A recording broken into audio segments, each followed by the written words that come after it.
La véritable loi de Dieu prend en compte un Dieu et les êtres humains. Tu aimeras le plus grand commandement. Tu aimeras l'Éternel ton Dieu de tout ton cœur, de toute ton âme et de toute ta force. Et Jésus dit, il y a un commandement qui lui est équivalent. Quand on parle d'équivalence, les mathématiciens savent ce que ça veut dire. Équivalence, ça veut dire qu'il y a la même valeur. C'est vrai que aimer Dieu est le premier commandement, mais il y a un autre commandement qui a la même valeur que lui. Ce commandement, c'est tu aimeras ton prochain comme toi-même. Donc personne ne peut dire qu'il marche avec Dieu, qu'il aime Dieu et qu'il n'aime pas les êtres humains, et en particulier les enfants de Dieu. Je dis, c'est un mensonge de ce croix spirituel que d'aimer Dieu et de mépriser les enfants de Dieu encore les êtres humains. C'est un abus, c'est un mensonge. Amen, c'est un mensonge.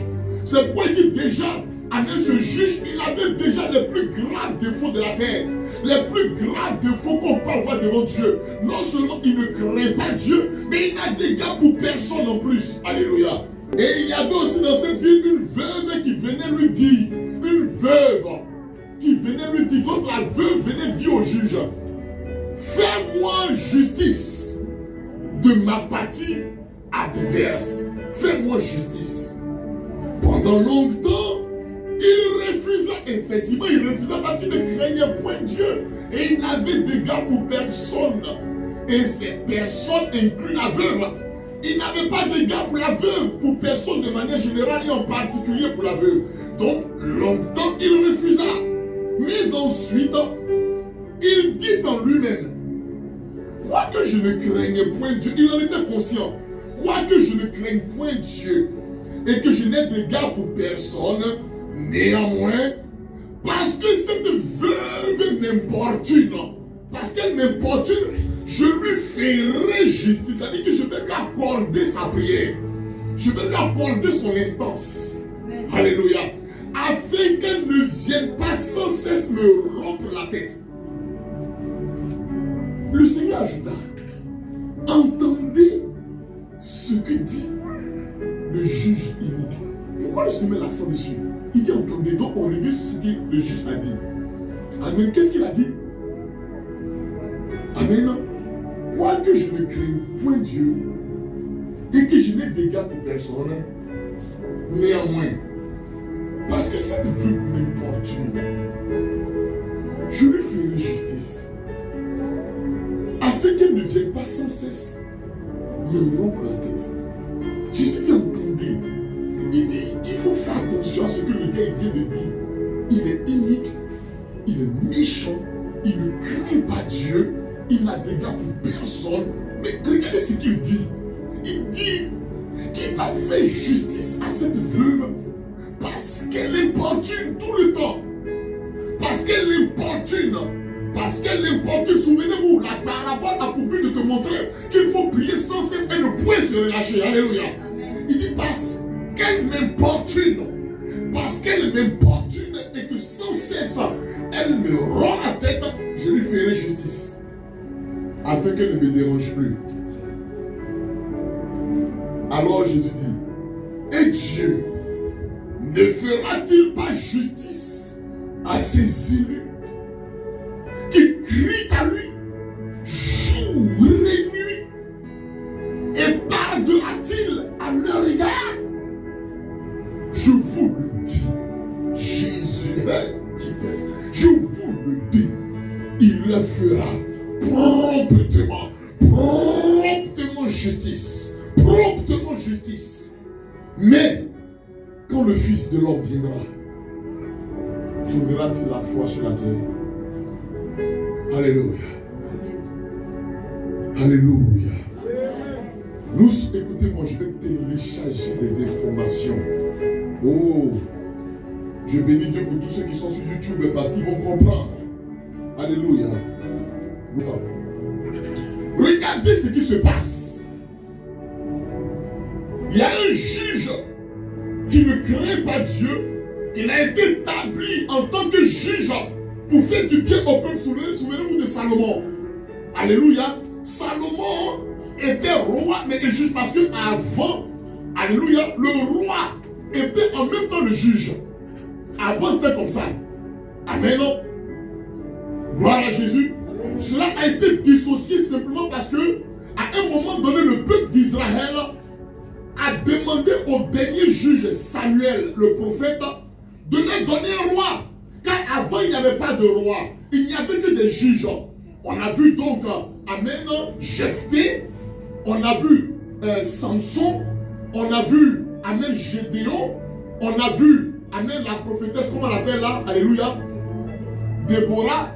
On a vu encore toutes ces personnes, c'était des juges. Ce n'étaient pas des rois. Ils jugeaient l'ennemi et ils jugeaient les gens contre, amen, ceux qui se levaient contre Dieu et le peuple de Dieu. C'était ça le jugement, afin de restaurer la paix, la tranquillité. Alléluia.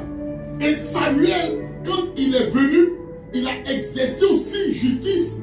Mais à un moment donné, au moment où Samuel devait partir, le peuple a dit, amen, que nous on veut un roi comme tous les autres peuples. Alléluia, on veut un roi. Amen. À partir de cet instant, gloire à Jésus, Dieu a introduit la notion de roi. Amen. En nommant premièrement le roi Saül. Il fut le premier roi établi sur Israël. Mais en même temps qu'il était roi, il continuait toujours à exercer, amen, la vocation de juge. Donc un juge a la capacité, amen, non seulement d'être roi, mais aussi de juger en Israël.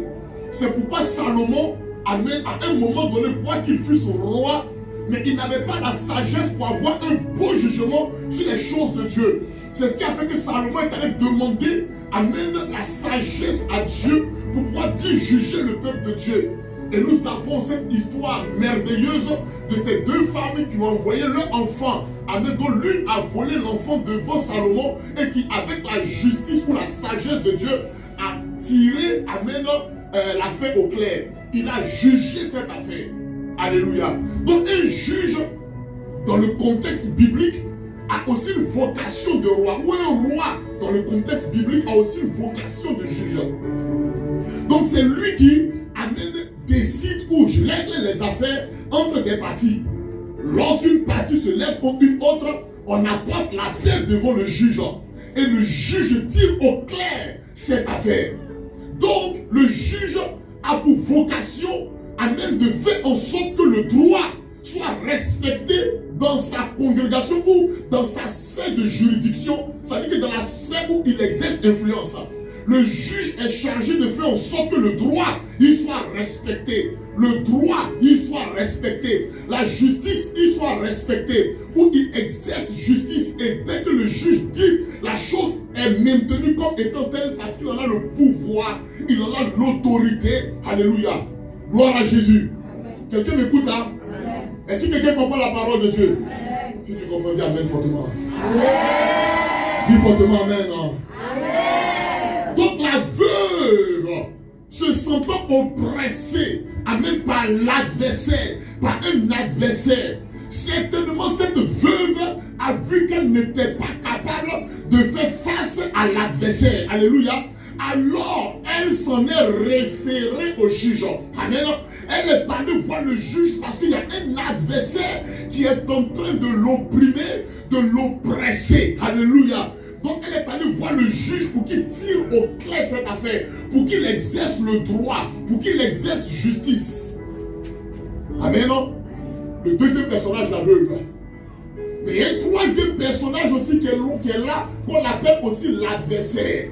Car c'est à cause de l'adversaire que toute cette histoire a eu lieu. S'il n'avait jamais oppressé la veuve, amen, elle ne se serait jamais levée pour aller consulter un juge. Alléluia.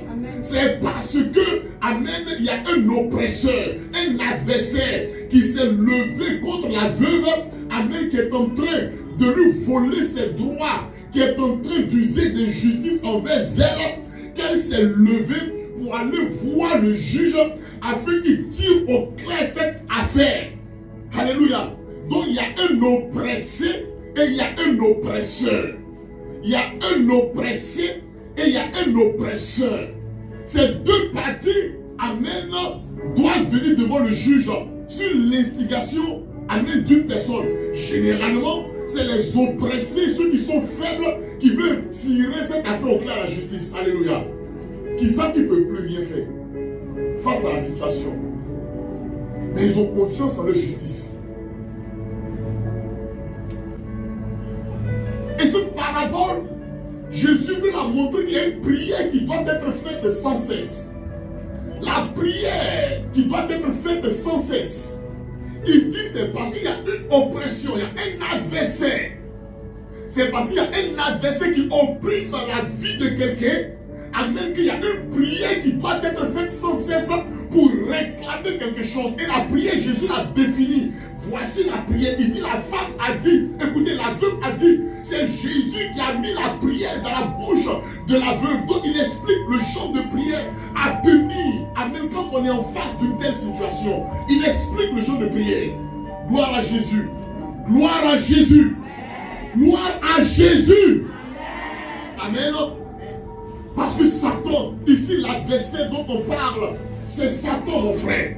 L'adversaire c'est Satan. 1 Pierre chapitre 6 verset 8 nous le dit. Alléluia.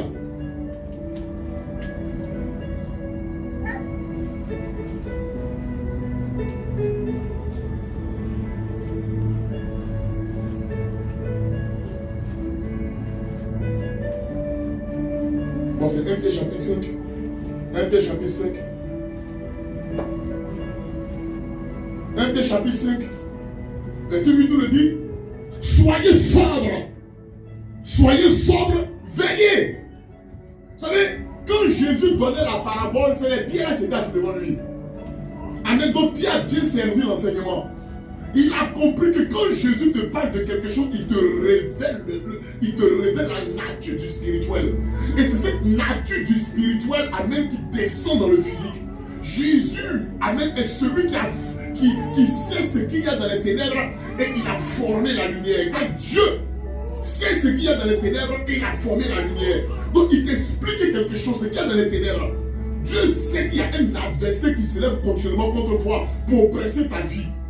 Et parce qu'il est le grand Dieu, il sait comment contrecarrer son plan.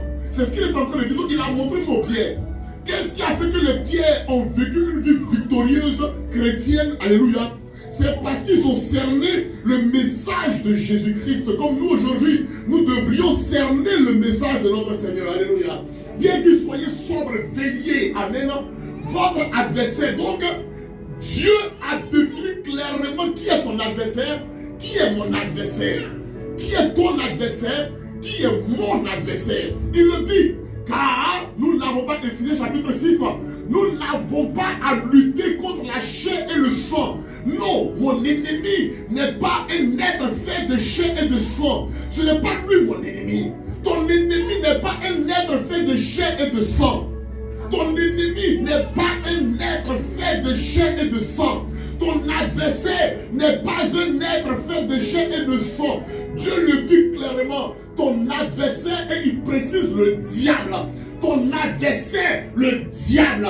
Ton adversaire, le diable. Mon adversaire, le diable.